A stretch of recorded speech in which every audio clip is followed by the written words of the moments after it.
Sup Fighter Sam Battlefield here. Thanks very much for joining me on this journey into eco and coaching as a whole. One thing that's come up recently after the Preet Mickelson seminar, been doing a heap of just defensive stuff. So and realizing just how difficult it is if you've got good defense, how difficult it is to mount an offense, right? Obviously, I mean, it's kind of, when you say some of this, when I say some of this stuff, sometimes I just think, oh, wow, thanks Einstein, you fucking idiot.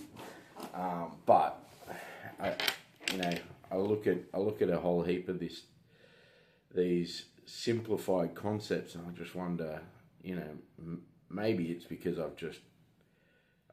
started peeling off the layers of complexity as such, but I don't know. So one of those concepts that I'll throw in that is kind of peeling back the layer of complexity is, when people are talking about, and goes back to internal language as well, keep your elbows in, keep everything tight. And I've been talking about the sphere of influence, or what you can influence. And if someone's behind your elbows, so if someone gets behind your elbows, well, where's the best place to be? It's to be in an area where they can't influence you, right? And that is usually within, like, if I put my hands around like this, everything in front of me I can influence in some, like anything in front of me here, in some way, shape or form, I am potentially able to influence. As soon as you get behind my elbows or behind my arms here,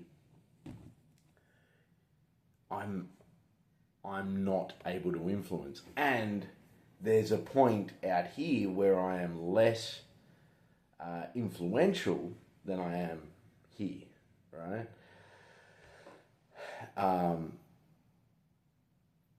But grappling specific with this, by the way. So I've been talking to my guys, like, where's the best place to be? Well, it's behind the elbows. So, and that's kind of a universal, that's an invariant concept, I imagine. Once again, this is a brain dump, so this is just what I've been sort of working through. Getting behind the elbows means that you have all of your sphere of influence available to you, and they have none, pretty much, right?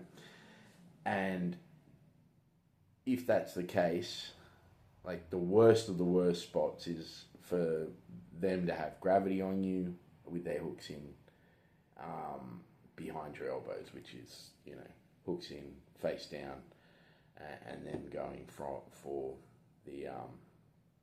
a choke or whatever. We've been playing. We played a game we've been playing a game the last couple of weeks, but since the guys have all started back, we've been playing the game face down, and something Will said yesterday. He was like, "It's so much easier.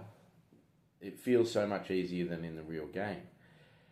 And a bit of a tangent, but it was like, yeah, because you're thinking too many mind, no mind. You're thinking, oh, if I do this, I do, just get to your side. All right, if you can get to your side, you can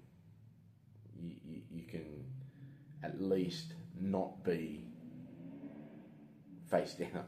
Yeah. And in the past I've spoken about the hierarchy of techniques, but that's the absolute worst position. Best position is the top person, and moving up through a hierarchy of techniques, of positions. Sorry, a hierarchy of positions. That's kind of, it's not fully out the window, but the idea of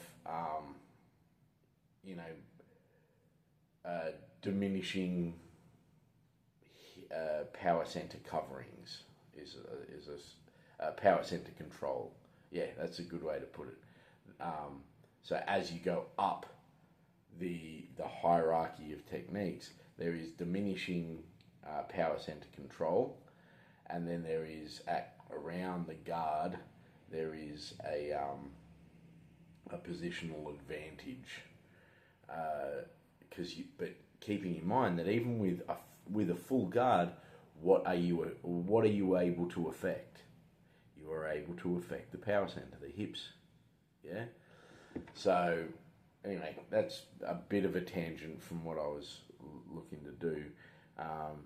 I realised I was having a listen to an interview with Greg Souders. Good to see him back on the podcast circuit.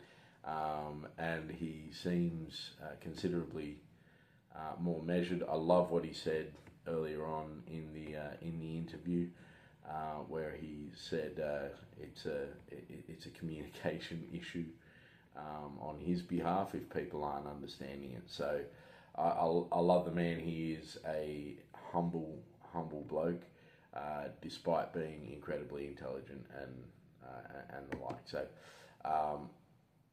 And also supremely, what some people would see as arrogant, but horses for courses, whatever the case may be. It's I think he's humble and just trying to make a better crack at it. Other people probably see him as arrogant and not knowing what he's talking about. Yeah. Anyway, if you're a drillers or killers guy, you probably think he's an arrogant cunt.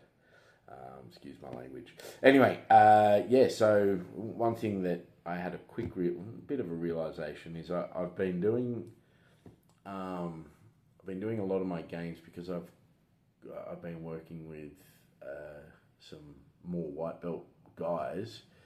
A lot of my games are super, there's kind of there's a few there's a few affordances, but I'm not opening up a landscape of opportunity for them at the moment, and they're fucking loving it. Like they're having to obviously self-organize around a couple of things, and there's some constraints and goals stuff that I've been putting into place that are fairly simple, and they are loving it and getting it. And it's like I was thinking, fuck, I haven't really put much of a constraint on certain things. I mean, I suppose I have, because I've been slicing the game very, very thin. But I wonder, I'm just questioning myself whether that is a constraint in itself, or if I'm maybe slicing the game too thin. But I also am now thinking, well, I can expand it out anyway. So, and that's what I'm doing today. I'll be adding in an extra thing, which is bringing back to the sphere of influence stuff. So, when you face down, like, the goal is to get to a point where you can be, have them in front of you for the ability to affect your sphere of influence. Anyway, Sam Battlefield's here. Much love. Peace.